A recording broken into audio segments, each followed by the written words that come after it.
ಕೊತ್ತಲವಾಡಿ ಈ ಸಿನಿಮಾಗೆ ವೇಟ್ ಮಾಡೋದಕ್ಕೆ ಮೇನ್ ರೀಸನ್ ಯಶ್ ಅವರ ತಾಯಿ ಈ ಸಿನಿಮಾಗೆ ಪ್ರೊಡ್ಯೂಸ್ ಮಾಡಿರೋದ್ರಿಂದ.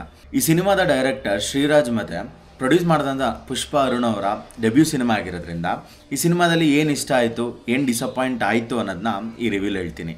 ಕೊತ್ತಲವಾಡಿ ಅನ್ನೋ ಊರಲ್ಲಿ ಒಂದು ಸ್ಯಾಂಡ್ ಮಾಫಿಯಾ, ಪೊಲಿಟಿಕಲ್ ಗೇಮ್ಸ್ ಮತ್ತೆ ಮೋಹನ್ ಅನ್ನೋ ಕ್ಯಾರೆಕ್ಟರ್ ಇದಕ್ಕೆಲ್ಲ ಹೇಗೆ ರಿಲೇಟಬಲ್ ಆಗ್ತಾರೆ ಅನ್ನೋದೇ ಸಿನಿಮಾ.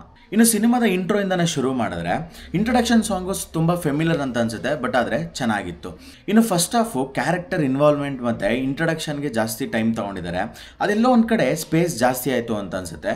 ಬಿಕಾಸ್ ಸಿನಿಮಾಗೆ ಯಾವ ಥರ ರಿಲೆವೆನ್ಸ್ ಆಗಿ ಇರುತ್ತೆ ಅನ್ನೋದನ್ನ ಸ್ಟಾರ್ಟಿಂಗಲ್ಲೇ ಬಿಲ್ಡ್ ಮಾಡಿದ್ದಾರೆ. ಕೆಲವೊಂದು ಕಡೆ ಇರ್ರೆಲೆವೆಂಟ್, ಔಟ್ ಆಫ್ ಕಾಂಟೆಕ್ಸ್ಟ್ ಅಂತ ಅನ್ಸುತ್ತೆ. ಏನಕ್ಕೆ ಅಂತಂದ್ರೆ ಅಷ್ಟು ಇಂಟ್ರೊಡಕ್ಷನ್ ಬೇಕಿತ್ತ ಅನ್ನೋ ಒಂದು ಫೀಲ್ ಕೂಡ ಕೊಡುತ್ತೆ. ಇನ್ನು ಕಾರ್ತಿಕ್ ಅವರ ಸಿನಿಮಾಟೋಗ್ರಫಿ ಚೆನ್ನಾಗೇ ಇತ್ತು. ಪ್ರತಿಯೊಂದು ಫ್ರೇಮ್ಸ್ ಕೂಡ ರಿಚ್ ಆಗಿ ಕಾಣಿಸ್ತು. ಅಫ್ಕೋರ್ಸ್ ಪ್ರೊಡ್ಯೂಸರ್ ಯಾರು ಅಂತ ಗೊತ್ತಲ್ಲ, ಬಟ್ ಸ್ಟಿಲ್ ಕಾರ್ತಿಕ್ ಅವರ ಸಿನಿಮಾಟೋಗ್ರಫಿ ಸ್ಟ್ಯಾಂಡ್ ಔಟ್ ಆಯಿತು ಅಂತಲೇ ಅನಿಸುತ್ತೆ. ಬಿಕಾಸ್ ಪ್ರತಿಯೊಂದು ಫ್ರೇಮ್ಸಲ್ಲೂ ಆ ಒಂದು ಅಥೆಂಟಿಕ್, ಆ ಒಂದು ಹಳ್ಳಿ ವಾತಾವರಣ ತುಂಬ ಚೆನ್ನಾಗಿ ತೋರಿಸಿದ್ದಾರೆ. ಅದೇ ಥರ ಅವರ ಸಿನಿಮಾಟೋಗ್ರಫಿ ಕನ್ಸಿಸ್ಟೆಂಟ್ ಆಗಿರಲಿಲ್ಲ. ಬಿಕಾಸ್ ಕೆಲವೊಂದು ಫ್ರೇಮ್ಸು ಆ ಒಂದು ಟ್ರೆಡಿಷ್ನಲ್ ಲುಕ್ಸ್ ಏನಿದೆ ಅದೆಲ್ಲೋ ಒಂದು ಕಡೆ ಕ್ಯಾರಿ ಆಗಲಿಲ್ಲ ಅನ್ನೋ ಒಂದು ಫೀಲ್ ಕೂಡ ಕೊಡುತ್ತೆ. ಡೈರೆಕ್ಟೋರಿಯಲ್ ಡಿಪಾರ್ಟ್ಮೆಂಟ್ ಆಗಿರ್ಬೋದು, ಪ್ರೊಡಕ್ಷನ್ ಡಿಪಾರ್ಟ್ಮೆಂಟ್ ಆಗಿರ್ಬೋದು ತುಂಬ ಚೆನ್ನಾಗೇ ವರ್ಕ್ ಮಾಡಿದ್ದಾರೆ. ಅಂದರೆ ಮೇಕಿಂಗ್ ವೈಸ್ ನನಗೆ ತುಂಬಾ ಇಷ್ಟ ಆಯಿತು. ಬಟ್ ಇನ್ನು ಸ್ಟೋರಿ ಅಂತ ಬಂದರೆ ಎಲ್ಲೋ ಒಂದು ಕಡೆ ರೈಟಿಂಗಲ್ಲಿ ತುಂಬ ಇವರು ಕಾಂಪ್ರಮೈಸ್ಡ್ ಆಗಿದ್ದಾರೆ. ಡೈಲಾಗ್ಸ್ಗಳು ಸ್ವಲ್ಪ ಹೆವಿ ಅನಿಸಿದೆ, ಬಟ್ ಸ್ಕ್ರೀನ್ ಪ್ಲೇ ಸ್ವಲ್ಪ ವೀಕ್ ಇದೆ. ಆ ಬರವಣಿಗೆ ಎಲ್ಲೋ ಒಂದು ಕಡೆ ಸ್ಟ್ರಾಂಗ್ ಆಗಿದ್ದಿದ್ರೆ ಕನ್ವೆ ಮಾಡಬೇಕಾದಂಥ ವಿಷಯಗಳು ಸ್ಟ್ರಾಂಗ್ ಆಗಿ ಕನ್ವೆ ಮಾಡ್ಬೋದಾಗಿತ್ತು. ಅಂದರೆ ಕಾನ್ಸೆಪ್ಟ್ ಇದೆ, ಮೆಸೇಜಸ್ ಇದೆ, ಆದರೆ ಕನ್ವೆ ಮಾಡಿದಂಥ ರೀತಿಲಿ ಕ್ಲಾರಿಟಿ ಇರಲಿಲ್ಲ. ಇನ್ನು ಸಿನಿಮಾದ ಬ್ಯಾಕ್ಗ್ರೌಂಡ್ ಸ್ಕೋರು ಮತ್ತು ಸಾಂಗ್ಸ್ ಅಂತ ಬಂದರೆ ಎಲ್ಲೋ overfilled and overloaded ಅಂತ ಅನಿಸುತ್ತೆ.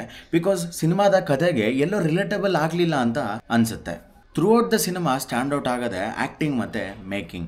ಇನ್ನು ಆ್ಯಕ್ಟಿಂಗ್ ಅಂತ ಬಂದರೆ ಪ್ರತಿಯೊಂದು ಕ್ಯಾರೆಕ್ಟರ್ಸ್ಗೆ ಇವರು ಮಾಡಿದಂಥ ಕ್ಯಾಸ್ಟಿಂಗು ಪರ್ಫೆಕ್ಟ್ ಆಗಿತ್ತು. ಮತ್ತು ಪ್ರತಿಯೊಂದು ಕ್ಯಾರೆಕ್ಟರೈಸೇಷನ್ ಕೂಡ ತುಂಬ ಚೆನ್ನಾಗೇ ಬರ್ಕೊಂಡಿದ್ರು. ಬಟ್ ಆದರೆ ಎಲ್ಲೋ ಒಂದು ಕಡೆ ಎಲಿವೇಟ್ ಮಾಡಬೇಕಾದಂಥ ಜಾಗಗಳಲ್ಲಿ ಇವರು ಕ್ಯಾರೆಕ್ಟರ್ಸ್ಗಳನ್ನ ಎಲಿವೇಟ್ ಮಾಡಿಲ್ಲ. ಇನ್ನು ಸಿನಿಮಾದಲ್ಲಿ ಸಾಕಷ್ಟು ವಿಷಯಗಳನ್ನ ಆಡಿಯನ್ಸ್ಗೆ ಕನ್ವೆ ಮಾಡೋಕ್ಕೆ ಪ್ರಯತ್ನ ಪಟ್ಟಿದ್ದಾರೆ, ಬಟ್ ಆದರೆ ಅದು ಪ್ರಯತ್ನವಾಗೇ ಉಳಿದಿದೆ. ಸಿನಿಮಾದಲ್ಲಿ ಎಮೋಷನ್ಸ್ ಇದೆ, ಆದರೆ ಕನೆಕ್ಟ್ ಆಗಲ್ಲ.